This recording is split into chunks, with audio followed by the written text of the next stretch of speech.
Welcome to Life Stories, where sometimes the people who hurt you the most share your last name.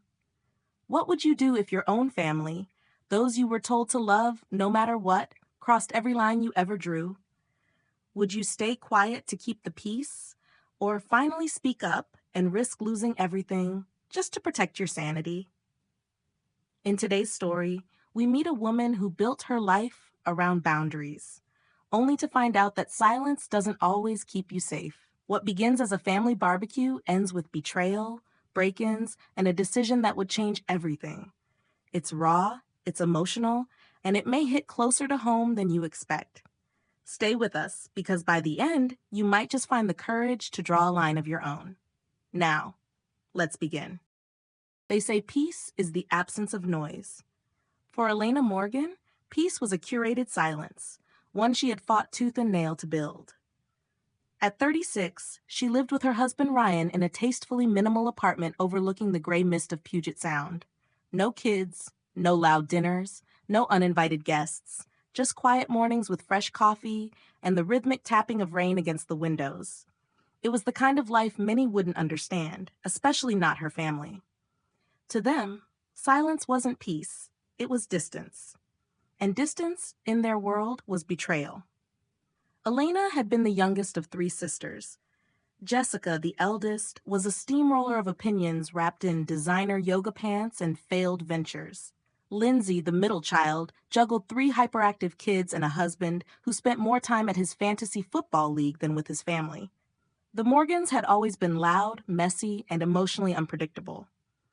Elena had learned early on that the only way to survive them was to disappear in plain sight, smiling softly, nodding politely, never saying too much, never asking for anything. But family, as her mother always reminded her, doesn't come with an unsubscribe button. So when her mom called one sticky June morning, asking, no, pleading, for her to attend a family barbecue at their suburban home in Redmond, Elena hesitated. She hadn't gone to one in nearly 3 years. There was always an excuse: work, a trip, the weather.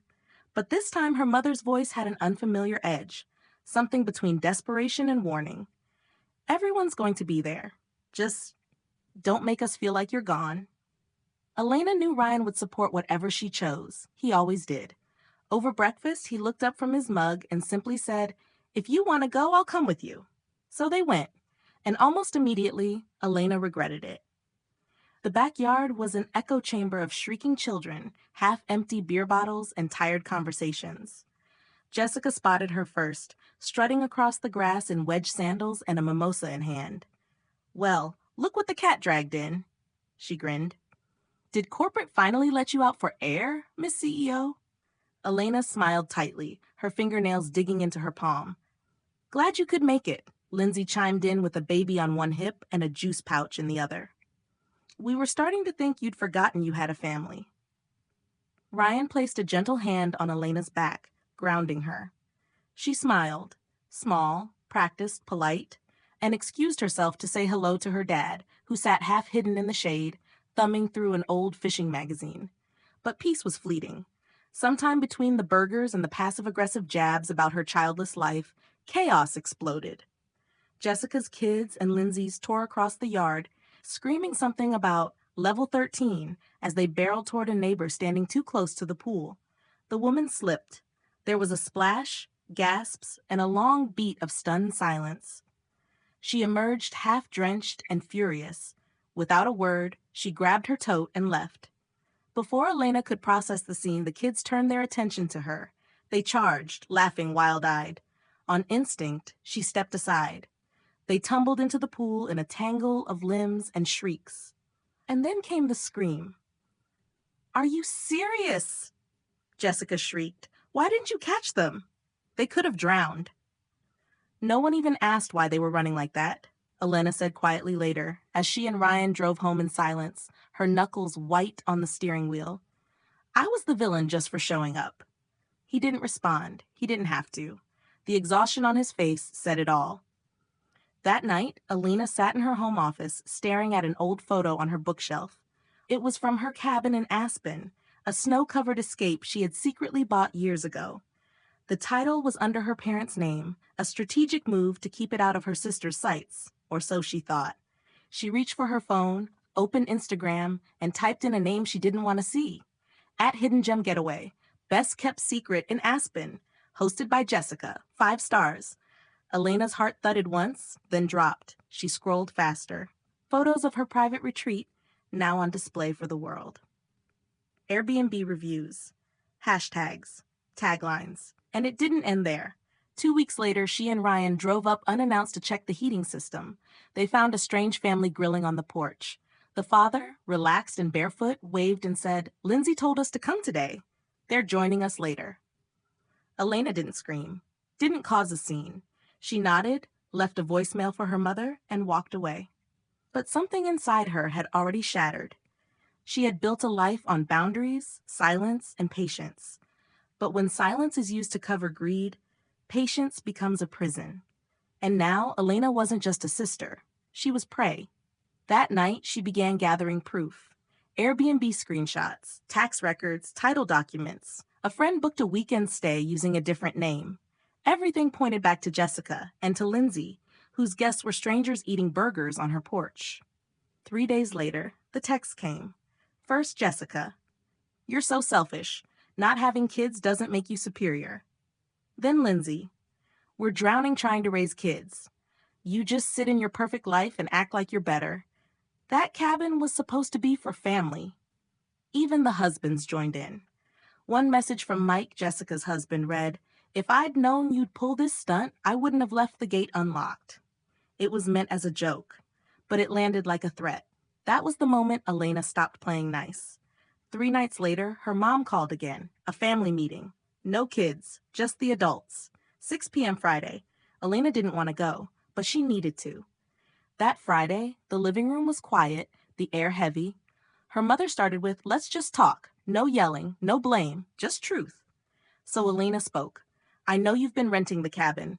I have proof, and from this point on, no one uses it without my permission." Jessica scoffed. Lindsay muttered denials. The husbands looked everywhere but at her. Then Elena's father, usually silent, always passive, cleared his throat. "Enough. That cabin was bought by Elena. We held the title for simplicity. No one touches it without her say."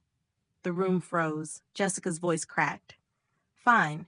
You want to hoard your little mountain hideaway? Then at least help us. Tuition's crushing us. You have no kids. Help your family." Elena's voice was quiet, but sharp as glass. "You're asking me to fund your life choices because I didn't make the same ones? That's not family. That's entitlement." And then, as they stared at her with disbelief and a touch of fear, she stood. "I'm not your ATM. I'm not your safety net. I'm your sister, or I was." As she turned to leave, her mother called her name. Elena paused. "I love you, Mom," she said, "but I'm done playing the fool." And she walked out, not just of the house, but out of the version of herself they'd always assumed would stay silent. What would you have done in Elena's place? Fight back or walk away for good? Is family still family when it's built on manipulation and not mutual respect? But Elena had no idea the line she just drew would be crossed in the most violent way imaginable, and soon. Continue to part 2. Elena thought the hardest part was over. That walking out of that house, severing decades of toxic expectations, and drawing a line in the sand would be the final chapter in her family's long, silent war against her autonomy. She was wrong. 3 weeks after the confrontation, Elena and Ryan were enjoying a quiet Friday night dinner at a friend's loft in Capitol Hill. The space was filled with soft jazz, warm lighting, and the kind of easy laughter that made Elena forget, even for a moment, the emotional weight she'd been carrying. Her phone buzzed on the counter. "Motion alert! Aspen Cabin Gate." At first, she ignored it. Brandon, her newly contracted property manager, often sent updates. But a second later, her phone rang. His name lit up the screen. She picked up. "Elena," Brandon's voice was sharp, urgent. "2 men just broke the gate with bolt cutters. I saw it on the live feed. I've already called the sheriff, but they're inside the property now. One of them, I'm pretty sure it's Mike." She stood frozen in the middle of the kitchen. Her skin turned cold. "What?" she breathed. They came through the back door, broke the lock, the interior alarm tripped. I've got footage. You need to come see this. Ryan was by her side in seconds, reading the panic on her face before she even spoke. They left the dinner without explanation. In the car, Elena was silent, not out of shock, but fury. This wasn't desperation. This wasn't a misunderstanding. This was calculated. It was war.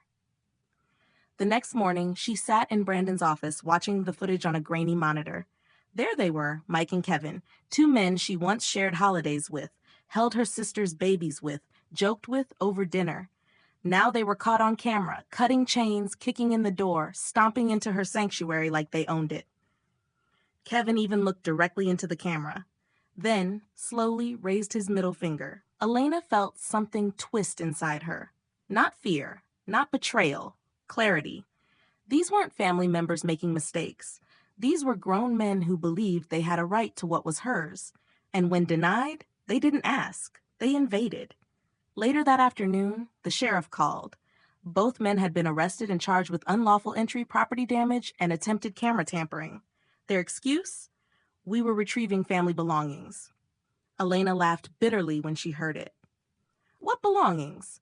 What could they possibly claim from a house they didn't own, didn't pay for, and had never been invited to use? But what stung more came later that evening. A phone call from her mother. Elena, please. They didn't mean any harm. They thought you were being too harsh. Too harsh? Her voice cracked as she repeated the words. They have families, jobs. Brad works in private security. If this goes on his record. Mom, Elena said slowly. They broke in. They destroyed a door. They tried to erase the cameras. And you're asking me to protect them? Silence. Then a trembling whisper. I just don't want this to tear us apart. Elena closed her eyes. She could feel her chest tightening, not from sorrow, but from the weight of every time she had stayed silent to preserve someone else's comfort. Every time her voice was swallowed so others didn't have to face the consequences of their actions. I didn't tear this family apart, she said coldly. They did, and if you can't see that, then maybe you were never on my side. She hung up. That night she met with her attorney, Miranda Holt, a sharp, unshakable woman with steel-gray eyes and a courtroom presence that could break bones with a whisper. Elena told her everything, every incident, every text, every invasion. I want to press full charges, she said, and I want a restraining order. Miranda didn't blink. Good, but be ready. They'll fight back, and your family won't stay quiet. I don't care. But the truth was, she did care. That weekend, as Elena sat at her desk drafting her statement, Ryan placed a steaming cup of tea beside her. You don't have to carry this alone, he said softly. Elena looked up, her eyes raw. I think I've always carried it alone. I just didn't realize how heavy it was. He didn't try to fix it. He just stood behind her, steady as ever. The next few days moved like a blur. Legal filings, security upgrades, court paperwork. Then on Tuesday afternoon, a courier envelope arrived at her office. Inside, a personal check for $5,000, signed by Mike and Kevin, accompanied by a letter. They admitted to the trespassing, apologized for the damage, asked her to drop the charges. Elena read it twice. It was the first time they had taken responsibility. But $5,000 didn't buy back her peace. And apologies written under legal pressure didn't undo years of dismissal. That night, she brought the letter to Miranda. We can go to court, Miranda said, but it'll take a year, maybe longer. It'll drain you. Maybe it's time to finish this on your terms. So Elena countered. A civil settlement agreement. Full reimbursement for repairs. $25,000 in damages. All legal fees covered. A legally binding no-contact agreement. Violate it, and the criminal case reopens. 3 days later, the men showed up to Miranda's office with their lawyer. Elena didn't attend. She didn't need to. She had already won the war, without yelling, without begging, without playing the victim. That night, as Ryan opened a bottle of wine they'd been saving, he lifted his glass and said, "To peace." But Elena hesitated. She wasn't sure if this was peace. It didn't feel like freedom yet. Not while her sisters still tried to reach her through fake emails, forwarded letters, even anonymous social media accounts. Not while the cabin, though now secure, still held echoes of betrayal in every creaking floorboard. And then a week later, another envelope arrived. No return address, just a handwritten note. Catherine, read if you want to. She knew the handwriting. Lindsay. Inside was a long letter. No excuses, just the raw truth. Envy, pressure, regret. You reminded me of the life I didn't have the courage to choose. Elena folded the letter gently and placed it in the drawer. She didn't respond. She had already made her choice. Do you believe Elena made the right decision in cutting ties, even after the apology? Or should forgiveness have a place when remorse finally arrives? But just when Elena thought the dust had settled, a new secret, buried deep within her family, was about to rise to the surface, threatening to rewrite everything she thought she knew. Stay with us for part 3. Elena didn't open the cabin letter again. She had read it once, on a rainy Sunday, with a cup of tea going cold in her hands. Lindsay's words weren't bitter or self-pitying. They were quiet, raw, and surprisingly self-aware. She had confessed to resenting Elena for years, not just for her freedom, but for the discipline it took to live by her own terms. You reminded me, Lindsay had written, of a version of me that never got to exist. Elena folded the letter neatly, slid it into a drawer, and locked it. She didn't cry, she didn't rage, she didn't reply. Because sometimes, understanding someone doesn't mean inviting them back into your life. Sometimes, the most radical act of love is staying gone. Weeks passed. Autumn came early to Seattle. The skies dulled into silver, and the trees flared briefly with gold before giving way to bare branches and wind. Elena and Ryan leaned into routine, quiet weekends, long walks, slow dinners without background noise or obligations. One crisp October morning, as she was sipping coffee and reviewing an article draft on boundary building, her phone buzzed again. A text from Miranda. You may want to call your mother. She left a message with my assistant. Something urgent. Elena hesitated. Since the civil settlement, their communication had dwindled to silence. Not hostile, but distant. She hadn't blocked her mother like she had the others, but neither had she reached out. She called. The phone rang once, then twice, before her mother answered. Elena, she whispered. I didn't know who else to call. Elena sat up straighter. What is it? It's your father. He's been diagnosed. Stage 4. The words echoed across the line like a stone dropped in still water. Lung cancer. He'd hidden the coughs, the weight loss, the scans. Always the quiet one. He hadn't wanted to cause a fuss. By the time the truth surfaced, the doctors were talking in weeks, not months. That evening, Elena stood at the door of her childhood home for the first time since the family meeting. Her mother opened the door with tired eyes. No judgment, no apology, just grief. Inside, the house smelled the same, lemons and old wood. Her father was lying on the couch, thinner than she remembered, but with a familiar calm in his gaze. You came, he said simply. She sat beside him.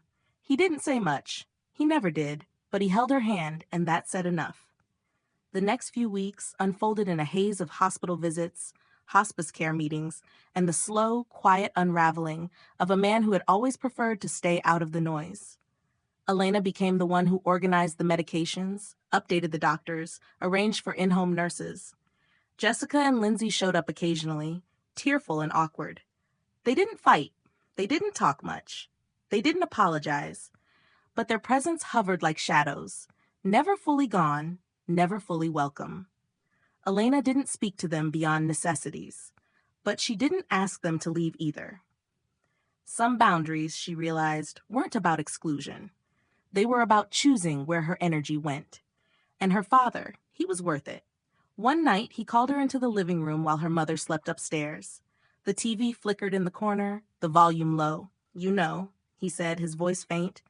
I always admired how you lived your life. Elena blinked. I didn't say it enough, he added.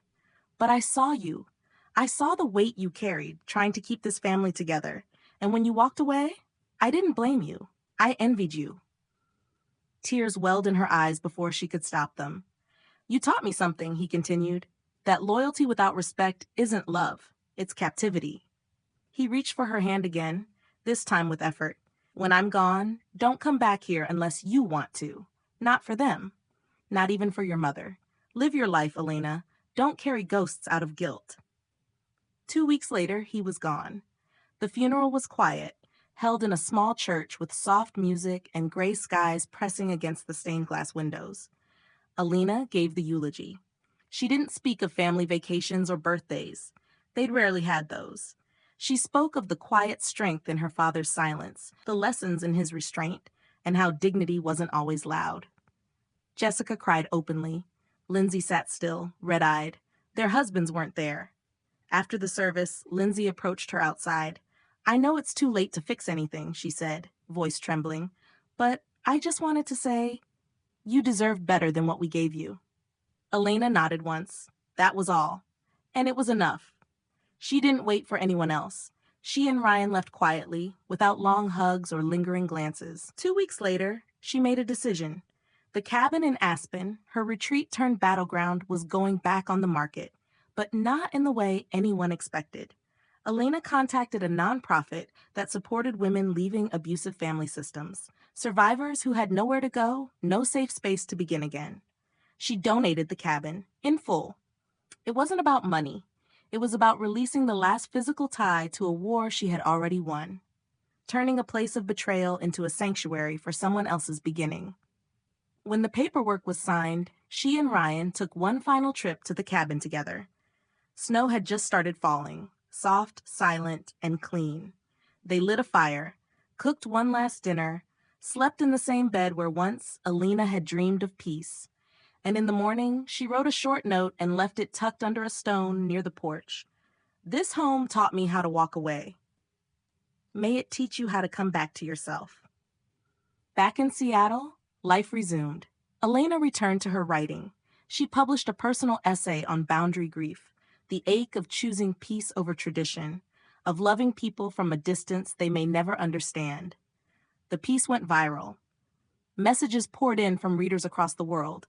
People who had been the quiet one, the black sheep, the misunderstood outlier in loud, demanding families. And for the first time, Elena felt something more powerful than freedom. She felt seen. She still speaks to her mother occasionally. They talk about weather, baking, the cat that started showing up in her backyard. But they don't speak of Jessica or Lindsay. And that's okay. Some things don't have to be reopened to be healed. Some wounds are meant to close in silence. Elena lives differently now. She keeps her phone on Do Not Disturb more often. She says no without explaining. She laughs louder, sleeps deeper. Because sometimes the most profound peace comes not from forgiveness, but from finally, unapologetically choosing yourself. What part of Elena's journey resonated most deeply with you? Comment 100 if this story moved you, and tell us, where in the world are you watching from? Share this story with someone who needs to be reminded. Peace is not selfish. Thank you for watching Life Stories.